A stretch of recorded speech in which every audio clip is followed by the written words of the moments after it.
몰라요? 요즘 문무일 검찰총장이 뭐 수사 내용 기밀 유출하면 아주 가만 안 두겠다. 전혀 그렇지 않습니다. 제가 잘 압니다. 네. 자, 어떤 내용이죠? 지금 그동안에 이제 우리가 이건희 회장의 차명 계좌를 2008년도에 조중 특검이 찾아냈다. 조준웅 특검? 예. 네. 그러니까 그 이전에 이제 한 해 전이었었죠. 한 해 전에 김용칠 변호사가 당시에 이제 삼성 비서실이라고 하는 구조본에서 근무했다가 삼성 X파일. 엑스파일은 2005년도에 나왔던 거고. 그러니까 2007년도에 삼성의 비자금이 한 10조 전, 10억이래. 10조 정도 있다. 이걸 폭로를 했거든요. 네. 근데 그러고 난 다음에 이제 그게 계기가 돼서 2008년도에 특검이 구성이 되죠. 그래서 특검이 수사를 하고 난 다음에 보니 이건희 회장이 선대 회장으로부터 물려받은 재산을 차명으로 관리하고 있었다. 그 계좌의 숫자가 1199개였다. 그리고 거기에 들어있는 금액이 4조 5천억 원에 달한다. 이런 수사 결과를 발표를 하죠. 2007년도에. 2008년도에. 2008년도에. 예. 그리고 난 다음에 이건희 회장이 뭐 그 당시에 이제 조세 포탈 혐의 이런 예. 것들의 법률을 적용받아서 징역 3년에 집행유예 5년을 이제 선고받게 되는데요. 근데 뭐 곧바로 선고받자마자 이명박 전 대통령이 예. 그냥 한 명을 위해서 특사를 단행을 했잖아요. 단일 특사. 네, 한 명, 딱 한 예. 명. 우리나라 역사상 아마 최초이자 전무후무한 일인데 그러고 난 다음에 면접으로 그때 받았죠. 이유도 평창 올림픽 유치 때문에 예, IOC 예. 위원으로서 역할이 필요하다. 맞습니다. 명분은 뭐 그런 명분이었는데 그렇게 하고 난 다음에 이제 없었던 일처럼 다 돼서 뭐 그냥 그렇게 해서 전부 사유 환원도 하고 다 했을 줄 알았거든요. 당시 삼성이 이제 그렇게 발표도 했었고 예. 전부 실명 전환해서 했을 줄 알았는데 이번에 추가로 나온 게 그것 외에 차명 계좌가 더 있더라. 예. 몇 개인지는 아직 국세청에서 밝히지는 않고 있지만 그리고 그것 말고도 또 플러스 알파가 있더라. 그 플러스 알파가 9개 여교의 계좌가 존재하더라. 우리가 이제 쉽게 말하면은 조세 회피처라고 말하는 거 있죠. 예. 그런 쪽에다가 계좌를 두고 있는 것도 나중에 자진 신고를 했더라. 그 계좌가 100개가 넘는다. 이런 사실이 이번에 또 드러났습니다. 그러면 또 그걸 또 어떻게 우리가 바라봐야 될 거냐. 이거 가지고 논란이 아주 뜨거워지는 거죠. 우리 서민들은 이 체감이 잘 안 와요. 그죠. 뭐 계좌 네. 뭐 한두 개 있는 것도 돈이 없어서 난리인데 그 차명 계좌에 뭐 돈이 많이 들어있다는 걸 전제로 하니까 박탈감이 좀 많이 느껴질 것 같습니다. 어쨌든 이번에 관련된 그 차명 계좌에는 그냥 깡통 계좌가 아니라요. 금액이 꽤 들어있는 걸로 지금 짐작이 되고 있는데요.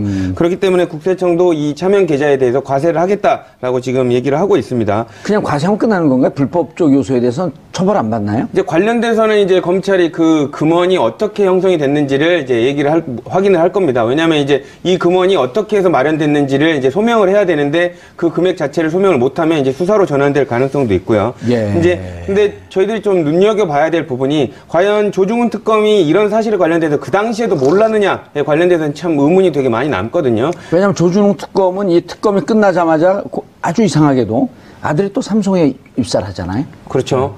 그러니까 뭐 삼성이 들어간 걸 갖고는 뭐라 그럴 수는 없겠지만 왜 공교롭게도 그런 일이 벌어졌느냐. 그리고 이제 조준웅 특검 같은 경우에는 이제 여러 가지 자료를 많이 받았을 겁니다. 그리고 관련된 그 범죄 단초를 제공을 받아서 수사를 한 거였는데 그럼에도 불구하고 이 사실을 몰랐다. 그러기에는 좀 납득이 어려운 부분이 있지 않나 이렇게 싶습니다. 야, 이게 그때 당시에도 좀 놀라운 일 아니었었나? 2008년도에도? 그럼요. 당연히 놀라웠죠. 4조 5천억 원에 달하는 차명 계좌를 관리했다는 사실 자체가 이게 미국 놀랄 같은 수밖에 없는 선진국 거죠. 같은 경우는 이게 무척 심각한 자본주의적 범죄로 아주 중하게 처벌하지 않나요? 그러니까 우리 이제 분식회계 때문에 예. 회사가 아예 망하는 경우도 있잖아요. 그러니까 이걸 어떻게 빼돌렸는지 그 과정도 수사해야 되는 거 아닌가요? 그렇죠. 근데 당시에는 이제 그 조중훈 특검에서는 부친 그러니까 창업주죠. 예. 이병철 회장이 선대 때 그냥 남겨둔 재산이다. 상속해준 재산을 차명으로 그냥 관리했을 뿐이다. 이렇게 좀 판단을 했던 그게 건데요. 납득이 되나요? 근데 왜냐하면은 당시 차명 계좌가 이병철 회장이 사망한 게 1987년 11월 19일이에요. 예. 그러니까 그리고 난 다음에 계좌가 개설된 것도 있더라는 거예요. 그러니까 2000년 이후에 개설된 계좌도 670개 정도가 되거든요. 아하. 그러면은 상속재산인데 왜 계좌는 2000년 이후에 개설이 됐느냐. 이것도 되게 의혹이 될 수밖에 없는 상황인 거죠. 김영철 변호사인가요? 네. 그분이 아까 잠깐 그 CG 나오는 거 봤더니 무슨 얘기냐. 선대 이병철 회장의 평생 총 매출액이 1조 원도 안 됐다.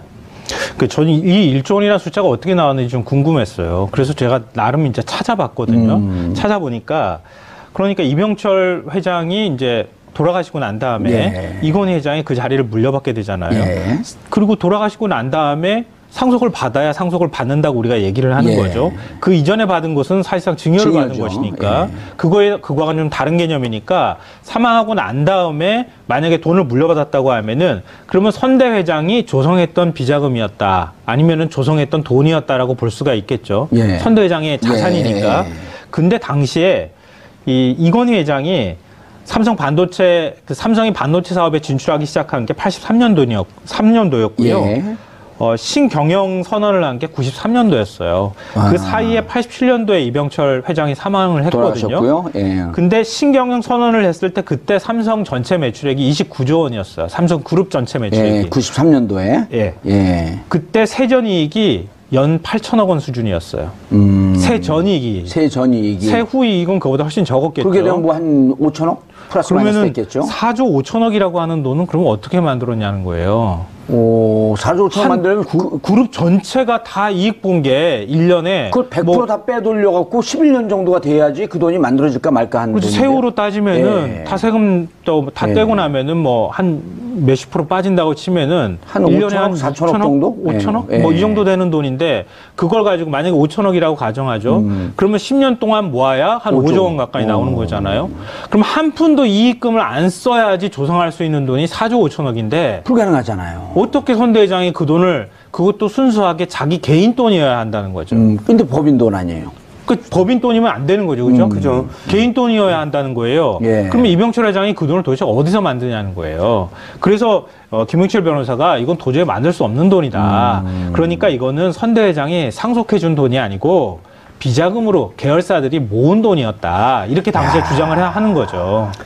그 당시에 이제 김영철 그 변호사가 이런 얘기를 똑같이 했습니다. 수사팀에. 이러한 이유로 그리고 내가 법무팀장이었고 내부 고발자니까 이 사실관계를 잘 알고 있다라고 진술했음에도 불구하고 악의가 안 맞는 삼성의 해명을 들어줬다는 거. 이 부분이 되게 초점이죠. 그렇기 때문에 실질적으로 폭로한 조정 특검 때. 그렇죠. 폭로하면서 이런 부분이 문제가 있으니까 이런 부분이 분명히 불법의 소지가 있다라는 것을 참고인 조사할 때 얘기를 했던 것으로 알고 있는데요. 그런 부분들을 보지 않고 삼성이 해명하는 대로 받아들여줬다. 이게 되게 문제인 거죠. 근데 지금 그 국세청이 차명 계좌가 얼마가 있는지 얼마인지 이거는 개인적인 정보이기 때문에 공개하지 않는다. 근데 이제 수사로 전환하게 되면 차전에는 족족 기소를 해야 되기 때문에. 그렇죠.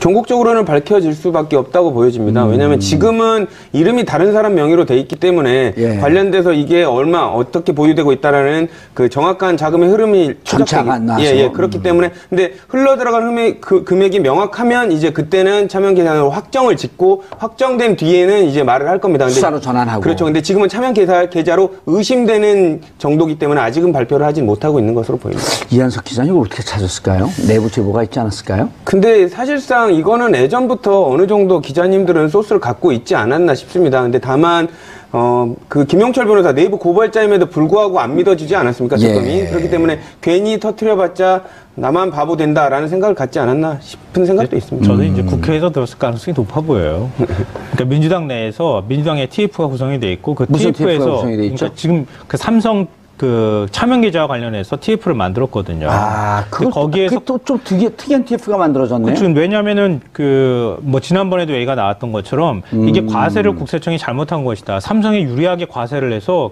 뭐 제대로 과세를 하지 않은 돈을 그냥 이게 지금 그 참 이 법률적으로 저도 매번마다 보면서도 헷갈리던데 예. 우리가 알고 있는 금융실명제법이라고 하는 것은 예. 우리가 예를 들어서 제가 계좌를 개설해요. 근데 제 이름 말고 그냥 가공의 인물로 홍길동이라는 이름으로 계좌를 개설하는 것. 그게 우리가 알고 있는 차명 계좌라고 하는 거예요. 예. 근데 이건희 회장은 실명 계좌이긴 해요. 그런데 다른 사람의 명의를 빌린 나와 관련돼 있는 비실명 계좌를 만들어 놓은 거예요. 그렇기 때문에 이거 법률 적용을 달리해야 한다고. 다른 사람 이름을 빌려다가 내 차명 계좌를 만든 거죠. 그렇죠. 그 사람 이름으로 돼 있는 그 사람 계좌를 만든 이름으로 거죠. 실명이 맞지만 네. 결국은 진짜 소유자는 이건희다. 네, 회장이었던 거예요. 그러니까 다스를 이명박 전 대통령이 다른 사람 이름으로 소유하고 있는 것과 추정되는 것과 비슷한 건이죠. 논리적으로는 그게 비슷한 가스를 건데요. 예를 들어야 돼요. 그래야지 금방 이해해요. 그러니까 임직원이나 이런 예. 사람들의 명의로 그냥 대신 관리를 해준 거죠. 이건희 회장 재산을. 그렇기 때문에 금융실명제법을 적용하지 않았던 거예요. 그걸 또 대법원 판례도 뭐 코에 걸면 코걸이, 귀에 걸면 귀걸이라고 예. 그걸 가지고 제대로 과세를 안 하도록, 차등 과세를 안 하도록 하는 조항을 적용을 해서 제대로 과세를 안 했다는 거죠. 결국 이명박근혜 정권 시절에 이걸 어느 정도 알고 있었으면서 봐줬다 이런 거 아닌가? 지금 민주당의 핵심은? 그건 그렇게 추정이 된다. 예, 충분히 그렇게 추정해 볼 수 있을 것 같아요. 이렇게 다른 사람 명의로 해도 차명계좌 아니에요? 그렇죠. 이제 실질적으로는 차명 계좌인데 지금은 차명 계좌인지 여부보다는 더 중요한 게 사실상 그 돈이 어떻게 생겼는지가 더 중요합니다. 그러니까 예를 들면 그 돈에 관련돼서 횡령을 했냐? 예, 그렇죠. 이자금을. 세금 오호. 포탈에 관련된 부분이야. 돈 많으시니까 이제 내면 상관이 없습니다. 오호. 근데 그 돈을 어떻게 형성했냐 하는 과정에서 야, 형성 과정. 상속 재산이 아니라 비자금을 끌어다 모았다면 이거는 정말 세금 내고 끝나는 문제가 아니라는 거죠. 그렇기 때문에 지금 삼성이 되게 초미의 관심을 가지고 보는 부분은 돈에 관련된 부분이 차명이냐 아니냐 이 부분을 인정하는 걸 떠나서 이 부분이 어떻게 형성돼 있는지를 수사기관이 이제 수사를 해 들어올 경우 방어할 논리가 충분히 있느냐 이 부분을 되게 지금 걱정스러워할 것으로 보입니다. 삼성 측에서. 그렇죠. 왜냐하면 돈의 형성 과정. 그렇죠. 만약 이게 비자금인 것으로 발견되면 예. 형량이 엄청 세지니까요. 돈의 형성 과정의 불법성. 또 하나는 그 임원들의 명단 이름을 빌려서 그 임원들이 명단으로 차명 관리하고 있었다라고 하면 그것도 불법 아닌가요? 그것도 당연히 불법이죠. 그럼 어떻게 어느 법정에 걸리는 거예요? 그건 이제 그 검토를 해봐야지 알겠지만 이제 아까 말한 대로 비자금을 관리한 목적으로서 그렇게 됐는지 아니면 단순한 금원을 관리하기 위한 목적이었는지에 따라서 이제 적용 법조가 좀 달라질 것 같습니다. 근데 후자는 단순하게 뭘 관리해? 그냥 자기 통장으로 관리하면 되죠. 이게 그렇죠. 그 문제 없는 돈이라고 한다면 자기 통장으로 세금 정상적으로 냈으면 일단 세금 안 냈을 거 아니에요? 그리고 정상적으로 만들어진 돈이면 그렇게 몰래 감춰둘 이거 없잖아요. 그러니까 단순한 그래도 조금 세금을 회피할 목적이었다라고 이제 항변을 할 텐데요. 예. 근데 사실상 그 목적이 단순한 나는 돈이 많지만 세금을 회피할 목적이 아니라 원래 아까 의원님께서 말씀 주신 대로 형성 자체가 잘못된 돈이었기 때문에 감추기 위한 목적이었다면 그거는 이제 원래 그 범죄 형법상 범죄에 관련된 고의로 커지네요, 그렇게 되면. 아주 커지죠. 쉽게 정리를 하면 그런 거예요. 지금 제가 말씀드렸던 것처럼 2008년도 조준웅 특검이 찾아낸 차명 계좌 예. 한 1,200개 정도 되는 1,200개에서 한 개 빠지는 거죠. 왜 그랬을까? 1199. 뭔가 의미가 있는 숫자가니까. 그러게요. 저도 9개가 예, 구가 1199. 여러 개 들어가가지고 그런데 그걸 만약에 이병철 회장의 그 재산을 그 차명 계좌로 받았다고 한다면은 아마 상속세를 회피하려고 하는 목적이 제일 컸을 것이다 이렇게 보이고요. 그게 첫 번째 이유라면 두 번째 이유는 이 삼성 그 생명 주식이 대부분이었어요. 그러니까 이게 증권 계좌가 대부분이었고 실제로 현금이 들어가는 입출금 통장과 같은 그런 계좌는 그렇게 많지가 않았어요. 그러니까 대부분 증권 계좌로 갖고 있었거든요. 그러니까 삼성생명이 사실은 삼성그룹의 지배구조의 제일 정점에 있는 회사였어요. 그러니까 상속세를 내지 않으면서 그룹을 지배할 수 있는 차명 계좌들을 갖고 싶어 했을 것이다. 우리가 지금 추정해 본다면 그렇게 추정해 볼 수 있을 것 같아요. 이게 커지네요. 그리고 아까 이제 민주당에서 흘러나왔을 것 가능성이 있겠다라고 했는데 그 삼성 비자금 정확한 명칭 모르겠지만 그 TF가 구성된 것조차도 좀 특이하네요, 보니까. 그러니까 이건 사실 말이 안 되잖아요. 4조 5천억 원을 찾아가지고 당시에 삼성그룹에서 명확하게 밝히지는 않았지만 단 하나 명확하게 밝힌 그거 거는 이외에 이번에 찾아진 거 아니에요? 또? 예, 그거 외에 찾아낸 건데 그것도 말씀드릴게요. 그러니까 처음에 2008년도에 찾아냈을 때는 그거 실명 전환하겠습니다. 약속했어요. 예. 근데 실명 전환 안 했어요. 아직도 안 했어요? 아니요. 안 한 게 아니라 그냥 돈을 다 찾아가 버린 거죠. 그게 어디로 갔는지는 몰라요. 다 찾아갔다는 것만 우리는 알아요. 그걸 또 실명 전환하겠다는 얘기는 예. 차명으로 있는 직업 명의로 돼 있는 것을 내 명의로 돌려놓겠습니다라고 하는 의미로 설명하는 거거든요. 근데 그게 아니라 그걸 다 현찰로 찾아갔다는 거예요. 예. 그 돈은 어디 가 있는지 모르고요. 지금. 그리고 지금 우리가 과세를 얘기하는 것은 그 차명 계좌를 운영했을 때 배당 소득하고 이자 소득에 관한 부분만 90% 정도까지 과세를 할 수 있는데 그걸 왜 과세를 제대로 하지 않았느냐가 지금 그동안의 논란이 됐던 거예요. 이명박 정권 시절이니까요. 이명박 정권 시절은 그 재벌들이나 기업들 이런 사람들 그렇게 처벌하거나 과세하고 그러게 되면 국가 경제가 죽는다 그러잖아요. 네. 뭐 하여튼 네.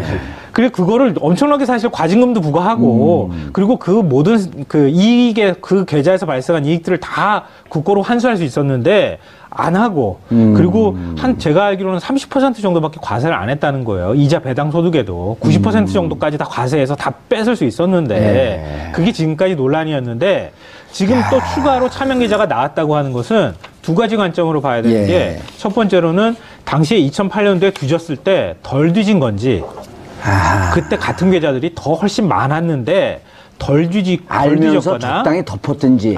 적당히 덮었던가. 그러면은 지금 우리가 얘기하는 4조 5천억하고 똑같은 반열이에서 이 문제를 다루면 되는 건데 문제는 이제 4조 5천억이라는 거 하는 게 비자금으로 드러나거나 아니면 그거하고 아예 전혀 별도의 돈으로 그동안에 차명을 또 한 번 만들었다고 한다면 이거는 상속세라고 하는 논리가 상속이라고 하는 논리가 통하지 않잖아요. 이거는 더 이상 삼성에서 될 논리가 없어요. 예. 이건 비자금이라는 얘기밖에 안 되는 거기 예, 때문에. 그 비자금 아까 이제 조대진 변호사가 말씀하셨듯이 그럼 조성 과정서부터 어떠한 불법성이 그렇죠. 있는지. 그렇죠. 뭐 이거는 일종의 횡령 배임에 해당될 수 있고 왜냐하면 계열사에서 돈을 끌어모았을 예. 거 아니겠습니까? 돈을 변호사 빼돌려야 변호사님, 되니까. 여기에서 아주 긴급하게 드는 생각. 국세청도 알고 있었던 건 아닐까요? 그럴 가능성도 사실 우리가 배제하기 어렵죠.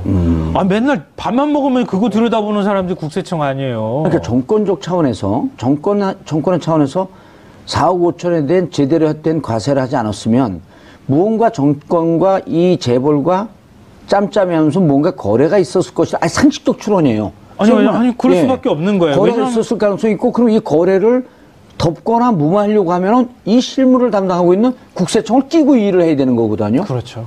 그러니까 뭐 합리적 추론 말씀하셨지만 예를 들어서 대기업들이 차떼기 사건 기억하시잖아요. 예. 차떼기 사건 해가지고 차에 통째로 돈 넣어가지고 당시 이제 한나라당한테 줬잖아요. 그럼 그 돈은 그냥 정상적인 어디서 돈으로 가능하겠어요? 근데 또 이상한 생각 또 들어요. 불가능하잖아요. 이상한 생각 또 들었어요. 얼마 전에 주신우 기자가 시사에 나다가 쓴 기사 중에 하나가 해외에 MB의 비자금이 있는데 그 비자금 계좌 중에 하나가 홍석현 회장 이름으로 돼 있더라? 그 기사 못 보셨어요? 아니, 봤어요. 보셨잖아요. 들었어요. 근데 여기 뭔가 연관이 되는. 그건 너무 많이 나가신 것 같아요. 아니, 너무 많이 나갔고 제가 감옥까지 갔다 오긴 했는데 너무 많이 나간 게 정답일 때가 많더라고요. 중앙일보가 일단 계열 분리 작업을 한 게 DJ 정부 말기 시기예요. 삼성과는 관계가 없다. 네, 삼성하고 완전히 계열 분리를 일단 했었고 제가 알기로는 삼성 정관에 있는 주식까지 마지막으로 정리한 게 아마 이명박 정부 시절이나 박근혜 정부 시절이었던 걸로 개인적으로 기억나거든요. 삼성하고 친하진 않으시죠? 뭐 친하지는 않습니다. 예. 제가 혹시 도초에 삼성 장학생에 널려 있어갖고. 그러니까 홍석현 회장하고 예. 삼성하고 직접 연결될 수 있는 고리들이 거의 다 끊어진 상황이었어요. 예. 그래서 그것하고 이게 비자금하고 연결짓기에는 알겠습니다. 조금 무리가 있어 보입니다. 국세청이 만약에 여기에 발을 넣고 관여가 돼 있었다고 한다면 지금 이제 김성환 평론가님 말씀 들으면 네. 일단 이 말씀에 근거하면 그때 제대로 과세를 하지 않았어? 그럼 정치권에서 봐줬다라고 하는 얘기밖에 안 나오는 거거든요. 그렇죠. 그러니까 국세청이 이 사실을 몰랐을 리는 없다고 보여집니다. 왜냐하면 예. 자료들을 손에 들고 있는데 결론은 이미 나 있을 거거든요. 그리고 수에 관련된 부분을 처리하는 부분이라 이게 정무적 판단 때문에 템포를 조절한 것이지 몰랐다고 하는 건 말이 안 될 것 같고요. 다만 이렇게 템포를 조절하는 데 있어서 그 정부의 그 고위층에 이런 압력이 있었는지 정권 차원의 비호가 있었는지 이런 부분들은 확인을 해야 될 것 같고 아까 말씀드린 대로 조중훈 특검도 아마 수사하는 과정에서 국세청도 뭐 관련된 있다는 걸 알았을 텐데 조중훈 특검도 이런 부분들을 그냥 간과했는지 그때도 적당히 조준홍 특검이 마사지 했다라고 하는 비난을 많이 받았잖아요. 그렇죠. 뭐 그때 뭐 사설이라든지 이런 데서도 뭐 결과는 조금만 더 들어가면 될 수 있는데 너무 이렇게 수박 겉핥기 식으로 끝나는 거 아닌가 예상했던 결과였다 이런 얘기가 많았었습니다. 근데 지금 이제 와서 보니까 이제 그런 게 어느 정도 추론이 되는 거죠. 예. 왜 그랬는지. 예, 그렇죠. 그러면 이 삼성 비자금을 수사로 들어가는 게 사실은 전 정권과도 이렇게 관계되는 무슨 관련성이 나오지 않을까요? 그러니까 그거는 이제 조사를 해봐야지 알겠지만 이런 부분은 추론해 볼 수가 있겠죠. 이렇게 문제가 있는 부분이 왜 그동안은 아무런 이야기도 없이 감춰져 있었을까? 그거는 문제가 안 되기 때문이 아니라 누군가 덮어줬기 때문일 가능성이 높다는 그 추론을 할 수가 있죠. 여기서 포인트가 하나가 있는데요. 지금 이건희 회장이 차명으로 관리했던 계좌가 확인이 더 추가로 됐다는 거 아니에요? 차실명이죠. 일종의 차실명. 네. 차명과 차실명. 어둔 거다. 예. 근데 그럼 총 관리한 사람이 이건희 회장인 거예요? 이건희 회장은 지금 어떤 상태인가요? 코마 상태죠. 네. 그러면은 돈을 쓴 사람도 이건희 회장일 텐데 비자금을 조성한 사람도 이건희 회장일 거고. 예. 그럼 다른 사람은 이건희 회장이 다 알아서 하셨기 때문에 우리는 잘 모릅니다. 이러면 어떡할 거예요? 그럼 1199명 그 돈 다 가져가면 되지 않을까요? 안 돌려주고. 자기 돈이라고 주장해도 되는 돈이에요. 그럼요. 아니, 왜냐하면은 MB가 그거는 아시죠? MB가 독동 땅을 그랬다는 거 아니에요? 그런 소문이 돌았었죠. 예. 지금 금융실명제법 보면은 차명계좌로 되어 있는 거는 이거 내 돈입니다. 그렇게 예. 하고 할 얘기가 없는 입만 거죠? 포켓해도 상관없는 거잖아요. 그죠? 네. 그러니까 그걸 이제 안전장치를 어떻게 만들어놨는지 모르겠지만 그건 내 돈입니다라고 해도 주장하는 돈이기 때문에 해도 되는 돈이기 때문에 이거를 우리가 이제 이른바 비실명계좌로 간주하고 우리 차명계좌가 아니라 내가 가공의 어떤 계좌를 만든 그걸로 하고는 좀 법적으로 다른 적용을 받는 게 이제 그래서 그러는 거거든요. 예. 근데 이어서 말씀드리면 예. 이건 회장 다 했다. 우린 모른다. 모른다고 하면 어떡할 거예요? 비자금 어디다 썼는지 조성해달라고 해서 회장님이 조성해달라고 해서 우린 조성해줬을 뿐이고요. 회장님이 어떻게 나왔는 다 돈인지. 알아서 하셨고요. 그래서 계좌에 돈은 있기는 하지만 잘 모릅니다. 삼성이 아이디어를 주신 건 아니죠, 지금? 아니에요. 그런 건 아니고 법리적으로 그렇게 얘기를 해버리면은 사실 이거는 꼬리 잡기가 굉장히 어려운 돈이 될 수 있어요. 근데 여기까지 나올 거는 민주당이 아까 이제 제가 이상한 게 민주당이 지금 왜 벼랑을 느닷없는 TF를 만들었어요? 그거는 내부에서 무언가 정무위나 이쪽에서 자료나 제보가 있은 상태에서 만들었을 가능성이 높고 이걸 만들 때부터 일정 정도 어느 정도 제보는 메이드가 돼 있었다라고 하는 이런 느낌이 들거든요. 그 국회의원 진행하셨으니까 잘 아시잖아요. 잘 알죠. 또 제가 전략기획위원장 출신 아니에요. 그 싹 만들어놓고 없는 척하고 조사하는 척하고 또 직접 꼭질 따기가 힘이 드니까 기자한테 슬쩍 주면서 기사 쓰게 하고 이게 콜라보거든요, 일종의. 좋은 의미에서. 예, 맞습니다. 그래서 민주당이 이런 전혀 뜬금포의 일종의 이런 TF 있는 줄 아셨어요? 저도 이제 보도 통해 갖고 처음 들었습니다. 처음 한 거예요, 우리가 이런 게 있었는지. 그러니까 뭔가 물밑으로 상당히 오랫동안 진행되고 있었다라고 하는 흔적은 나온 거거든요. 그렇죠. 맞습니다. 이번에 재밌는 것은 2015년 10월부터 6개월 동안 지하경제 양성화라고 해서 박근혜 정부에서 굉장히 많이 얘기를 했었잖아요. 예. 숨어있는 돈 다 양성화 시키면. 네, 역의 탈세 문제가 또 당시에 시끄러웠었고, 그때 자진신고해라. 예. 그래서 신고한 금액이 지금 2조 1,342억 원이라고 하는 거 아닙니까? 이건희 회장이 이제 해외에다가 빼돌렸던 계좌 돈이겠죠. 예. 근데 그거 자진신고만 받고 법적 처벌도 안 하고 아무것도 안 했다는 거잖아요. 그러니까 그게 되게 의심스러운 게 물론 그때 그것도 역의 탈루 이 문제를 뉴스타파에서 제시해서 그때 사회적 문제가 됐었던 거 아닌가요?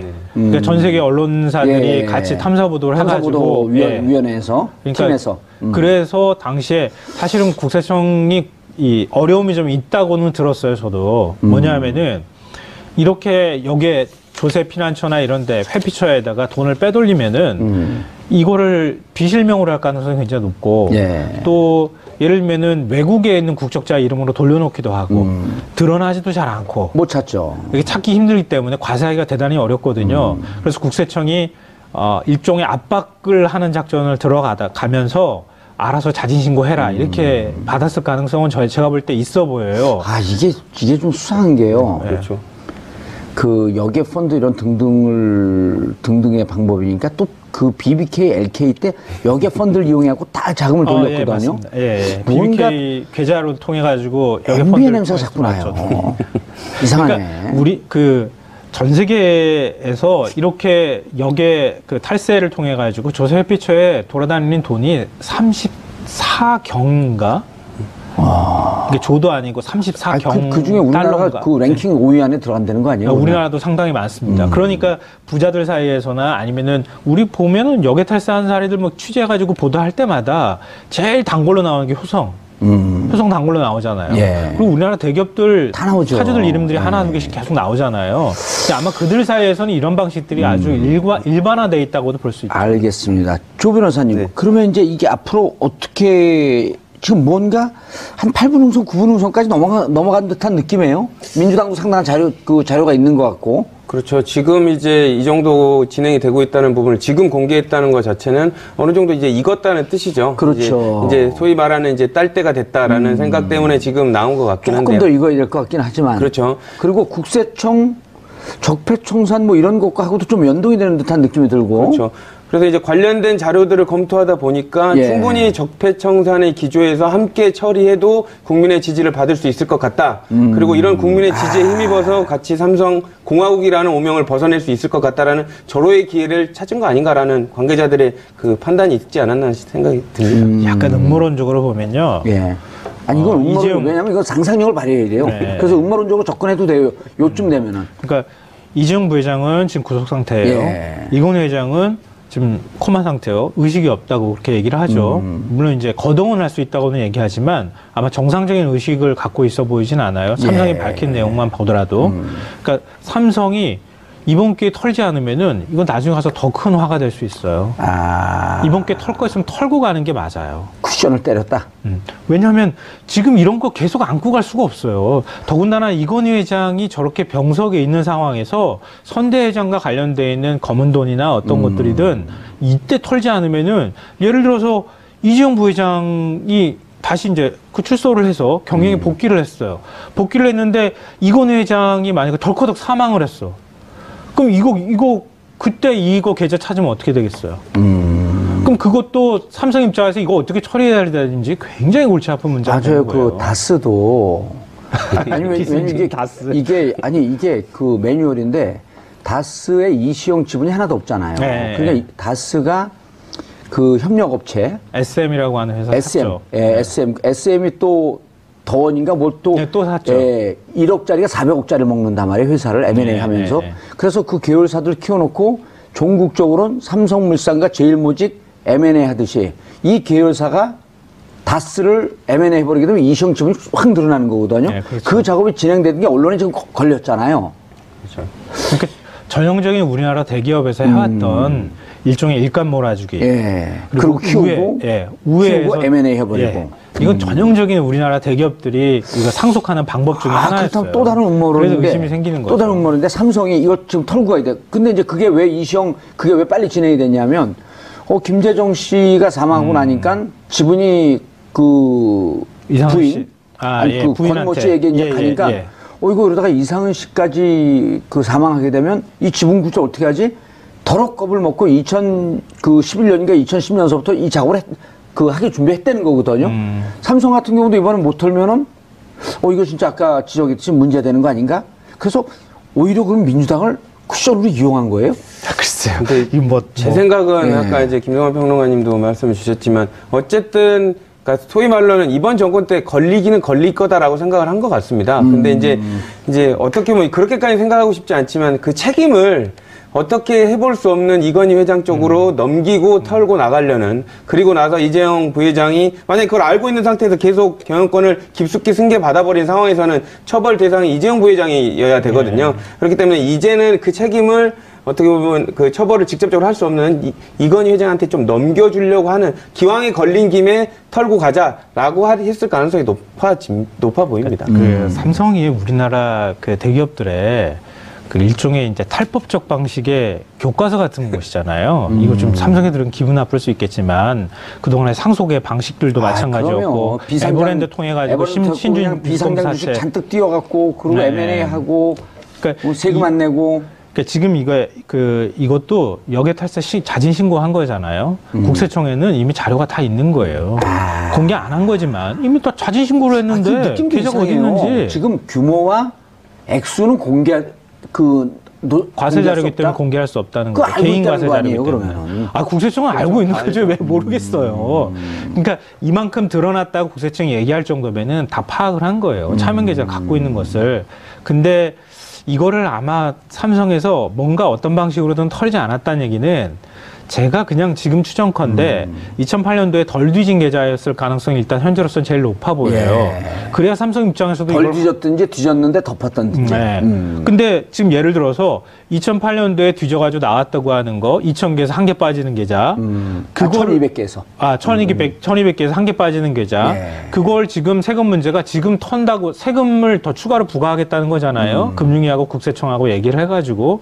그래 지금 새로 그동안에 부과하지 못한 세금 부과한다고 얘기 나온 김에 그때 발견되지 드러나지 않았던 차명 계좌도 같이 엎어쳐가지고 이번에 법률적으로는 어차피 해석이 한 번 된 거니까 다 공개하려고. 네, 그냥 해서 한꺼번에 그냥 양도소득, 이자소득 그냥 배당소득 그냥 다 한꺼번에 다 내버리는 거예요. 확 털어버리는 거예요. 그 불법적 요소를 좀 없애고.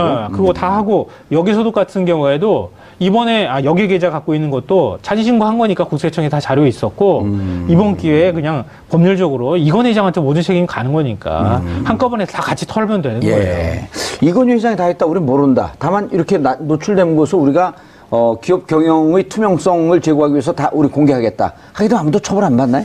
근데 이제 이런 부분들 여기에 재산을 스스로 자진 신고하게 된 그 계기도 조금 석연치 않은 게 유난히 6개월만 딱 시간을 줬거든요. 그리고 그때 이제 삼성이 이제 여기에 재산 신고를 합니다. 네. 근데 그 6개월 동안 해준 금액이 무려 2조 정도 되거든요. 그렇죠. 그러니까 전 국민이 다 예를 들면 여기에 재산 갖고 있지 않았다면 큰 덩어리가 하나 있었다는 얘기가 되거든요. 그러니까 이런 부분이 물론 추단하기는 어렵지만 대부분이 삼성의 자금이었을 가능성도 높고 그러면 삼성을 위해서 정부가 인지를 하고 조금 기회를 준 거 아니냐 이런 의심은 충분히 있을 것 같습니다. 어떻게 6개월 동안 2조에 관련된 핵의 여기에 재산이 다 모일 그때 수가 당시도 있습니까? 정부하고 어느 정도 얘기가 된 상태에서 이게 정권 차원의 문제가 되네 자꾸 얘기를 하다 보면. 그러니까 정부가 일정 정도 묵인하거나 비호하지 않고서는 불가능했던 일 아니에요 2008년도도. 근데 이렇게 이런 거 물론 있잖아요. 예. 국세청의 자진신고 기간 뭐 그럼요. 이런 거 하잖아요. 물론 자진신고하는 기간 동안에 자진신고하면 법적 처벌도 상대적으로 경감되고 뭐 과태료 무는 것도 덜 하고 뭐 이렇게 할 수는 있겠지만 이게 한두 푼이야 말이지. 그리고 털어주려고 뭔가 작전을 짠 것 같아요 느낌이 지금 얘기를 하다 보니까. 이렇게 큰 돈을 이건 형사처벌도 안 하고 예. 그리고 자금이 어떤 자금인지 확인도 제대로 안 하고 그냥 과세도 제대로 안 뭔가 했다는 좀 짬짬이 얘기. 됐다는 느낌이 안 드세요? 이거는 조금 의심스러울 수밖에 없는 게 아까 이해가 안 6개월 돼요. 동안 조금 의심스러워요? 많이 의심스러워요? 많이 의심스럽습니다. 네, 많이 의심. 6개월 동안 2조에 관련된 부분, 그러면 지하경세 양성화를 한다는 취지로 이제 대통령이 국세청에 관련돼서 이제 그 신고를 받지 않았습니까? 네. 그러면 대부분 뭐 어느 정도 최소한 2조 정도 들어올 거란 신고가 들어올 거라는 걸 예측은 했을 텐데 솔직히 생각을 해보십시오. 그 지하경제가 양성화 됐다고 하더라도 여기에 재산이 국민들 대부분한테 2조 정도 있었다는 거는 솔직히 말이 안 되고 너무 규모가 크다고 생각이 되지 않을까요? 근데 이게 역외재산이라고 하는 게 왜 심각한 문제가 있느냐면요. 어떻게 되냐면 역외재산은 대부분 돌리는 방법이 국내에서 돈을 빼가지고 가는 게 아니에요. 예. 해외에서 삼성 계열사가 해외에서 올리는 매출액을 다 이걸 그쪽으로 빙글빙글빙글 빼는구나. 돌려가지고 조세 예. 회피처 쪽으로 빼내는 거예요. 예. 그래서 그 조세 회피처에다 회사를 만들어 놓고 그 회사가 그 매출액을 올렸다고 가정을 한 다음에 그 법인세나 이런 것들을 물지 않는 곳에다가 그렇죠. 물지 빵원인 않는 곳에다가 곳에. 만드는 게 조세 회피처잖아요. 그쪽에서 실적을 잔뜩 올린 거로 그 가상을 세우는 거 아니에요? 네, 그렇죠. 그리고 돈을 거기다 남겨두는 거예요. 그냥 그쪽에서 매출액 올리게 만들고 그렇게 되면 어떤 문제가 생기냐면은 그 돈이 우리나라 국고로 들어와야 될 돈인 거예요. 그쪽으로 가 있는 거죠, 그게. 그럼 삼성이 해외에서 올린 매출액을 우리나라 국고로 지금 들어와가지고 과세가 되어야 될 돈이거든요. 법인세를 물든가 뭘 해야 될 돈인데 그렇죠. 중소기업이나 국민들은 쭈그라고 돈 벌어가지고 세금 내는데 대기업들은 해외에서 빙빙빙 돌려가지고 거기다가 돈 모아놓는 거예요. 이거는 엄청난 이 조세 차별에 해당이 되는 거고요. 이거 불균형, 그러니까 형평성의 문제에서도 상당히 심각한 문제가 되는 돈이거든요. 근데 그 돈이 예를 들어서 2조 원이 넘게 있었다고 하는 것은 이거는 국가가 의지를 갖고 있었으면은 굉장히 엄하게 다스릴 수도 있고 그렇죠. 환수 조치를 예. 할 수 있는 방법들을 찾았을 수도 있는데 자진 신고를 했으면 이것도 또한 사법 처리 안 하고 넘어갔으면 그냥 이건희 회장 손으로 주머니 다시 들어간 거예요. 예. 이게 말이 안 되는 거잖아요. 알겠습니다. 사법 조사는 좀 들어가야 되겠죠. 수사는 들어가야 될 것으로 보입니다. 예. 자, 알겠습니다. 삼성 이건희 회장의 차명 계좌죠. 차실명 계좌에 관한 말씀 마치겠습니다. 인사하시고요. 네, 예. 고맙습니다. 고맙습니다. 자, 11월 28일